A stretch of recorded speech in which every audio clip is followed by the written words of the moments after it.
This video is brought to you by watchreviewblog.com and WatchPod, specialty watch accessories for enthusiasts. Please don't forget to thumbs up and subscribe to our channel for video updates. Welcome back, guys. Please excuse me if my voice sounds off. I'm just getting over a small cold. I have another somewhat new release here for you today. This is the Longines Conquest Chronograph, a watch that is sure to conquest your wrist with its size and weight.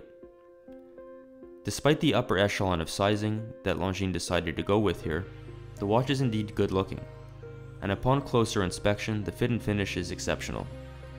A couple design cues that really stand out to me are the skinny ceramic bezel insert with the red tachymeter text at 1 o'clock, the steel exterior ring around the bezel, and the well thought out dial layout.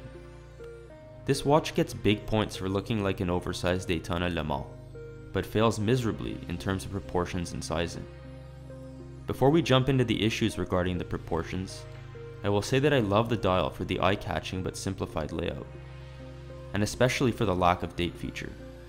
The dial has a depth to it. It looks like it's layered, partly due to the recessed subdials and the applied markers.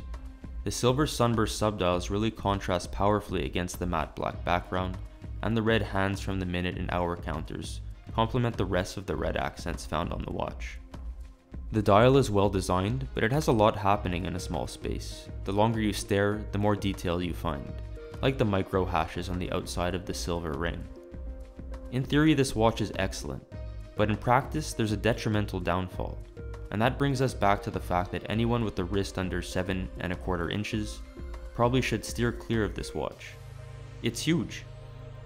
The official case size is 42mm, but it wears like a 45mm watch, and it has a hefty thickness of 14.3mm.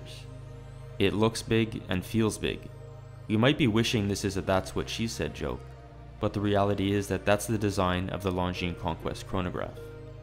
Not only is the watch in general just too large, the proportions are off.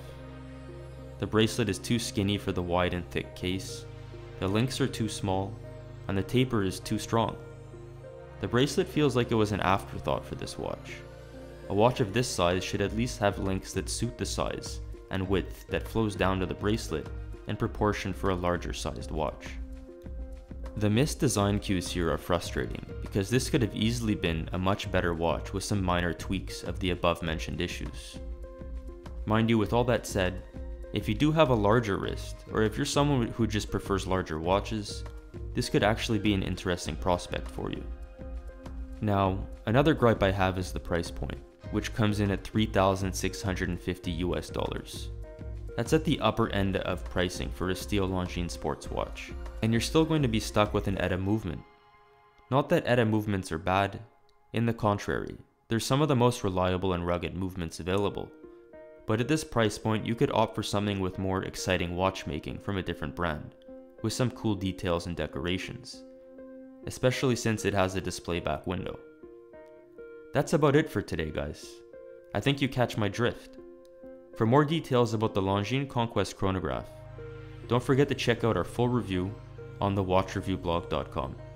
Cheers!